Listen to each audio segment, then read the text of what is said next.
Hello friends, स्वागत है एक बार फिर से आप सभी का कॉन्सेप्ट क्लासेस में। दोस्तों, आज का लेक्चर होने वाला है lecture number 1 class 10th algebra का। और आज के इस लेक्चर में हम सीखेंगे चैप्टर नंबर 3 अरिथमेटिक प्रोग्रेशन यानी कि एपी में एक्सरसाइज 3.1 का क्वेश्चन नंबर 2। ठीक है, क्वेश्चन नंबर 2 भी करेंगे, क्वेश्चन नंबर 3 भी करेंगे। ठीक है, आज इस एक्सरसाइज को कर देंगे खत्म। तो देखो क्वेश्चन नंबर 2 क्या दिया हुआ है। क्वेश्चन नंबर दिया हुआ है कि हमें कुछ ए और डी, कुछ क्वेश्चन दिए हुए जिनमें हमें ए और डी की वैल्यू दी हुई है। हमें क्या करना है, इस ए और डी की वैल्यू का यानी फर्स्ट टर्म और कॉमन डिफरेंस यूज करके हमें एपी बनाना है। तो एपी में क्या रहता है, एपी में टी1 रहता है, टी2, टी3, टी4, ठीक है, एंड सो ऑन, इसी तरीके से रहते हैं टर्म्स। ठीक है, तो हमें टी1 तो दिया हुआ है, क्या है, टी1 है, इसमें 10, टी2, टी3, टी4 फाइंड करेंगे तो हमारा एपी बन जाएगा। ठीक है, ये कैसे करना है, चलो देखते हैं। देखो हमें ए दिया हुआ है, ए यानी टी1 तो दे दिया हुआ है, अब उसके बाद डी भी दिया हुआ है, कॉमन डिफरेंस दिया हुआ है, तो टी2 कैसे फाइंड करेंगे। देखो टी2 होता है, टी2 इक्वल्स टू टी1 प्लस डी, समझ में आ रहा है। तो टी1 क्या है 10, डी क्या है 5, 10 प्लस 5 हो जाएगा 15, तो 15 आ गया हमारा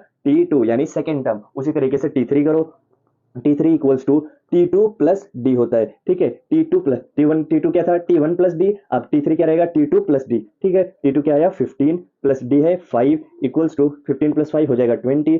ठीक है, इसी तरीके से T4 भी फाइंड करो, T4 क्या रहेगा T3 प्लस डी, T3 क्या आया 20 प्लस डी क्या है 5, क्या जाएगा आंसर 25। ठीक है, समझ में आ रहा है। तो हमने T1, T2, T3 और T4 फाइंड कर लिया। ठीक है, इतना बस बहुत हो गया। अब डायरेक्ट लिखेंगे कि देयरफॉर AP इज क्या है 10, 15, 20, 25, 10, 15, 20, 25 एंड सो ऑन। समझ में आ रहा है। तो ये हो गया सॉल्व हमारा क्वेश्चन नंबर 1 भी। अब करते हैं क्वेश्चन नंबर 2। क्वेश्चन नंबर 2 में भी ए दिया हुआ है यानी टी1 दिया हुआ है -3। ओके, टी2 फाइंड करेंगे कैसे, टी1 प्लस डी करके, टी1 क्या है -3 प्लस डी क्या है 0। ठीक है, -3 प्लस 0 होगा -3 ही आने वाला है। ओके, तो T2 मिल गया। अब इसी तरीके से T3 भी करेंगे, T3 क्या हो जाएगा T2 प्लस डी यानी कि -3 प्लस 0 इक्वल्स टू, यहाँ भी -3 ही आने वाला है। ठीक है, क्योंकि कॉमन डिफरेंस 0 है, अगर 0 किसी भी नंबर में ऐड करो तो वही सेम नंबर आने वाला है। ठीक है, तो इसी तरीके से हमारा T4 भी क्या आ जाएगा, T4 भी -3 ही आएगा। ठीक है, तो यहाँ पर हम डायरेक्ट लिखेंगे देयरफॉर AP इज -3, अच्छे से लिखेंगे AP is -3, -3, -3, -3 and so on. समझ में आ रहा है क्या, हो गया हमारा क्वेश्चन नंबर 2 भी। क्वेश्चन नंबर 3 देखो, क्वेश्चन नंबर 3 आपको अच्छे से थोड़ा देखना पड़ेगा।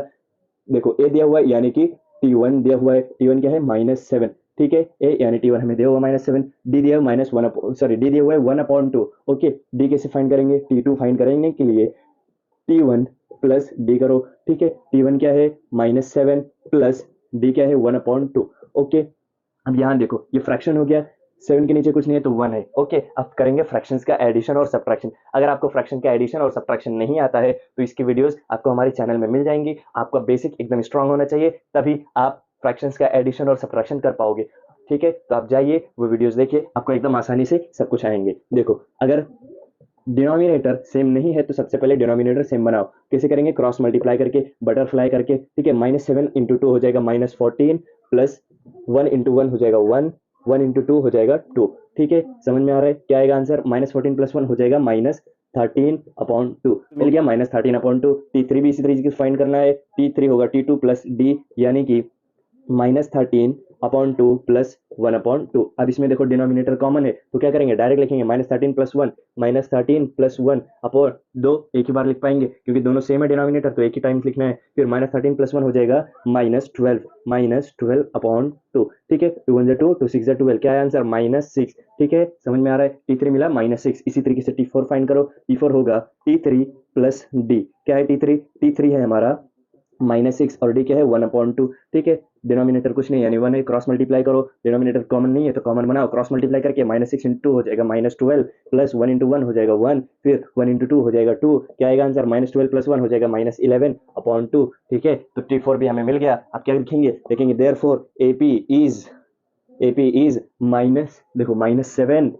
फिर -13/12/2, उसके बाद -6, उसके बाद -11/2। ठीक है, तो ये हो गया हमारा सॉल्व क्वेश्चन नंबर 3 भी। और ठीक है, अब करते हैं क्वेश्चन नंबर 4, 5 और 6। नंबर 4 में देखो ए क्या है, ए यानी कि T1 हमारा है 1 -1.25 और डी क्या है 3। देयरफॉर T2 क्या होगा, T2 होगा T1 प्लस डी, और T1 है हमारा -1.25 प्लस डी क्या है 3। करेंगे आंसर क्या आएगा फिर 1.75। ठीक है, उसके बाद देखो T3 फाइंड करेंगे, T3 T2 प्लस डी होगा। ठीक है, T2 मिला 1.75 प्लस डी क्या है 3, आंसर आएगा 4.75। ओके, फिर T4 फाइंड करो, T4 रहेगा T3 प्लस डी 4.75 प्लस 3 हो जाएगा, है ना, आएगा आंसर 7.75। ओके, समझ में आ रहा है। लिखेंगे द रिक्वायर्ड एपी इज क्या है माइनस 1.5, 1.75,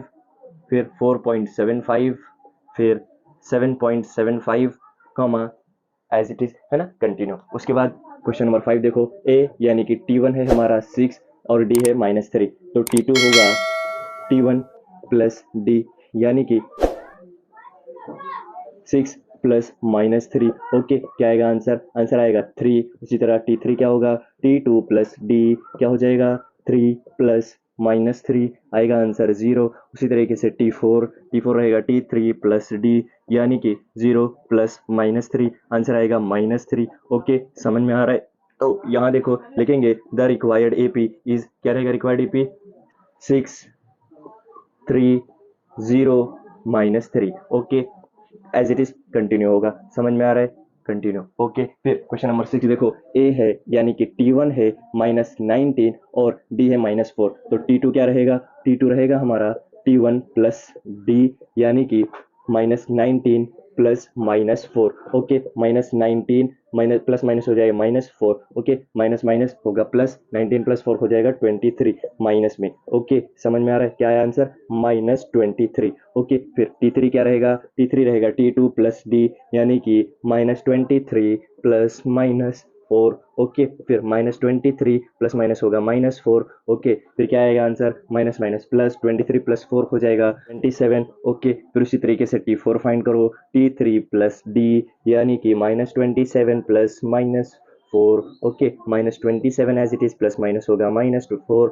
ओके, 27 और 4 प्लस करेंगे तो आएगा आंसर 31 माइनस में। ओके, समझ में आ रहा है। तो यहाँ भी लिखेंगे द रिक्वायर्ड एपी इज क्या है -19 -23 19 -23 फिर -27 और -31, समझ में आ रहा है। ओके, क्वेश्चन नंबर 2 भी हो गया कंप्लीट। क्वेश्चन नंबर 3 में देखो क्या बोला है, हमें कुछ एपी दिए हुए हैं, कुछ सीक्वेंसेस दिए हुए हैं और बोला है कि फाइंड ए एंड डी, ए यानी कि फर्स्ट टर्म और डी यानी कि कॉमन डिफरेंस हमें फाइंड करना है। तो देखो ए क्या रहता है हमारा T1, तो T1 तो हम यहीं से डायरेक्ट लिख सकते हैं, लिखेंगे T1 इक्वल्स टू ए या फिर सिर्फ ए लिखो, ए इक्वल्स टू यहाँ पर क्या रहेगा 5। ओके, अब कॉमन डिफरेंस कैसे फाइंड करना है, देखो कॉमन डिफरेंस फाइंड करने के लिए हम करेंगे, क्या करते थे T2 माइनस T1। ओके, इसी तरीके से T3 माइनस T2। ओके, लेकिन हम यहाँ पर सिर्फ एक ही बार सॉल्व करेंगे T2 माइनस T1, क्योंकि हम क्या करते थे पहले क्वेश्चन नंबर 1 में हम ये पता करते थे कि वो एपी है या नहीं, इसके लिए हम सारे सीक्वेंस का डिफरेंस निकालते थे, अगर वो कॉमन है तो एपी है, अगर कॉमन नहीं है तो एपी नहीं है। लेकिन इसमें तो हमें बोला है कि ये सब एपी है, हमें क्या करना है ए और डी फाइंड करना है, तो एक ही बार करेंगे तो भी चलेगा क्योंकि कॉमन डिफरेंस तो सबका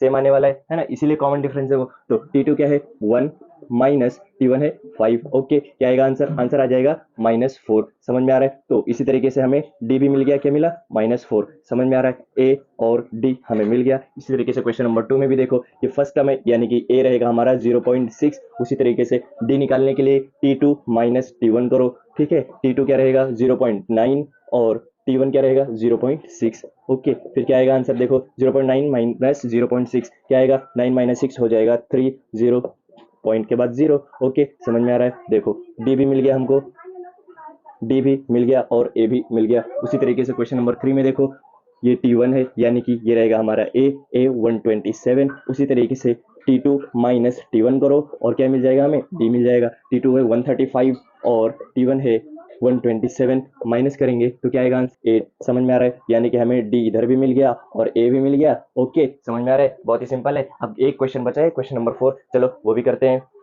देखो क्वेश्चन नंबर 4 हमें दिया हुआ है, क्वेश्चन नंबर 4 क्या है, क्वेश्चन नंबर 4 है 1/4, है ना, सीक्वेंस दिया 1/4, 3/4, 5/4, फिर 7/4। ओके, क्या करना है इसमें, सबसे पहले हम ए फाइंड करेंगे, तो ए क्या रहेगा फर्स्ट टर्म यानी कि 1/4। समझ में आ रहा है। फिर डी फाइंड करना है, उसके लिए क्या करेंगे T2 minus T1। Okay, T2 क्या है 3/4 माइनस T1 है 1/4। ओके, देखो डिनोमिनेटर कॉमन है, डायरेक्ट करेंगे 3 - 1 अपॉन 4। फिर क्या आ जाएगा देखो, 3 - 1 होगा 2 अपॉन 4, 2 1 जा 2, 2 2 जा 4, क्या आया 1 अपॉन 2। समझ में आ रहा है। यहाँ पर डी क्या आया, डी आया 1 अपॉन 2। समझ में आ रहा है। देखो ए मिल गया और डी मिल गया, तो बस सॉल्व हो गया हमारा क्वेश्चन नंबर 4 भी, और इसी तरीके से कंप्लीट हो गया एक्सरसाइज 3.1। अब मिलेंगे नेक्स्ट वीडियो में एक्सरसाइज 3.2 लेकर, तब तक के लिए बाय बाय।